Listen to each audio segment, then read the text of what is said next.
Hi, this is Erin Bulcher, Senior Content Manager with FareCompare.com. I'm here today with Dan Sherman, Vice President of Marketing for Ski.com.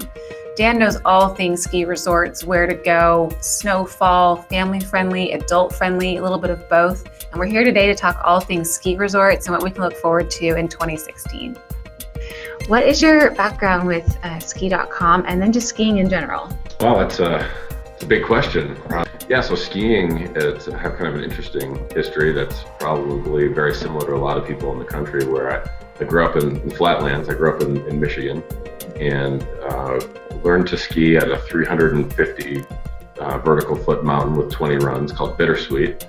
And I went there about every Friday night with my classmates and had a good time and became pretty passionate about skiing. And I was lucky enough, in 8th grade, I went to Steamboat Springs, Colorado with my family. And then after that, went to Park City and became an annual tradition. Then went to Jackson Hole and really fell in love with the mountains and the lifestyle and skiing and all that good stuff. But went to college, then moved to Chicago. And in Chicago, again, much like many people, I took my annual ski trip with my friends. And then at some point, I became affiliated with Ski.com, took a job here in Aspen, worked from home in Chicago, traveled around a bunch. And now I've been at Ski.com now for 10 years, and I live full-time in Aspen, and I feel really lucky about that. What would you say are, your favorite adult-friendly ski resorts, and then maybe for the more family-focused travelers as well?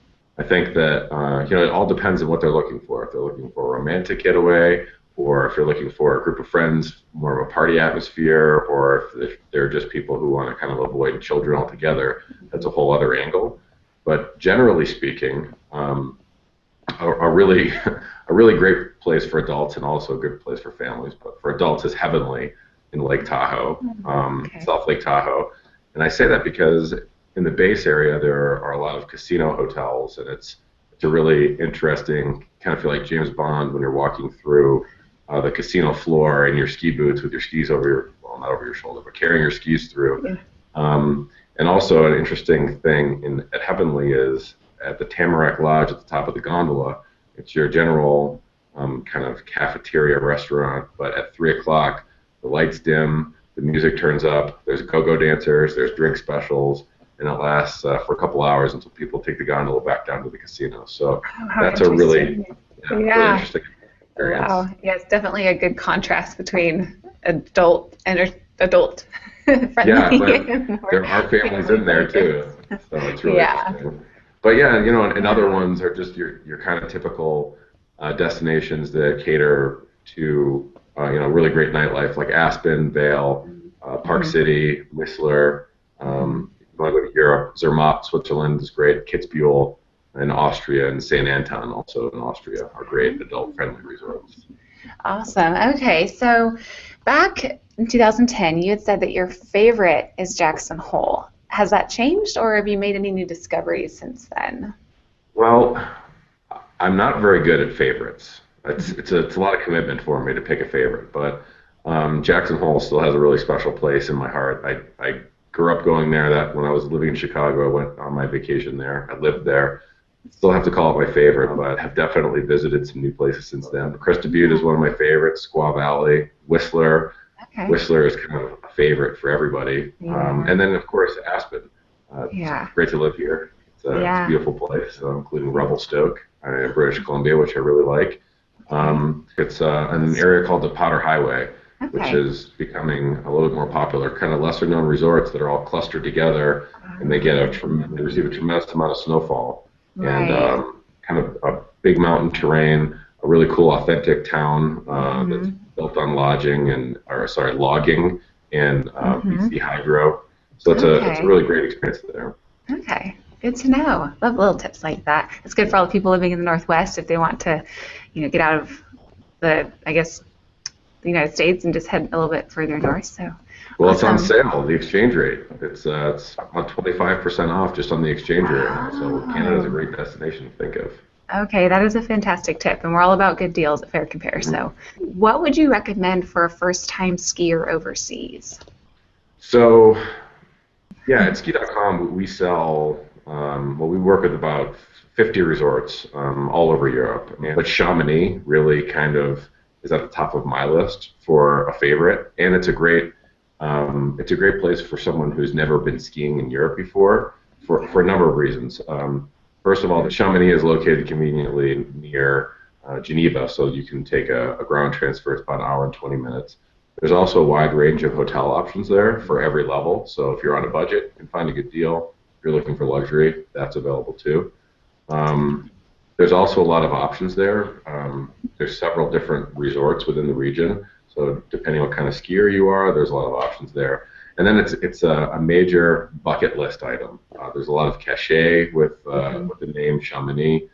There's some very cool bucket list routes to ski, like the Vallée Blanche is one of them, and that's accessed via the Aiguille de Midi gondola, which takes travelers 9,000 vertical feet from the valley floor to the peak.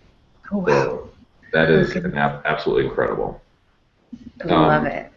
Another really great one is Zermatt, which is in Switzerland, and people think of Zermatt when they think of the Matterhorn. So, for me, traveling, especially in general, but especially to ski resort destinations, kind of a lot about bucket lists. Yes. And the Matterhorn is on a lot of people's bucket list. Seeing that, it's unique because it's a car-free town, so has this authentic European feel and like a small village. Yeah. You can also ski from Zermatt into Italy. So that's where that is. Okay. The way that I kind of think about it is you can start your day in Switzerland, have a cappuccino in Italy, and then ski back into Switzerland, which is pretty cool. Yeah.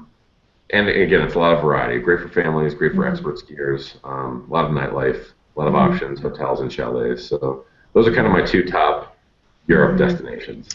Love it. So you mentioned bucket list destinations, and we just released our mobile travel app where we talk a lot about what's on your bucket list, where do you want to go. We try to get you good information on events and things around the world, and also good flight deals. So as far as bucket list ski resorts, are there any on your bucket list that you haven't done yet that you anticipate doing soon? Absolutely. I've been lucky, though. I've checked off a lot of things in my bucket list in the last 10 years, but and one of them I hope to check off very soon, and that's skiing in Japan. Okay. That has been very popular over the last 5 or 6 years. I think it's it's popular in places like Australia. A lot of Australians go there. Yes. In the UK skiers are going there. US skiers are just kind of starting to discover it.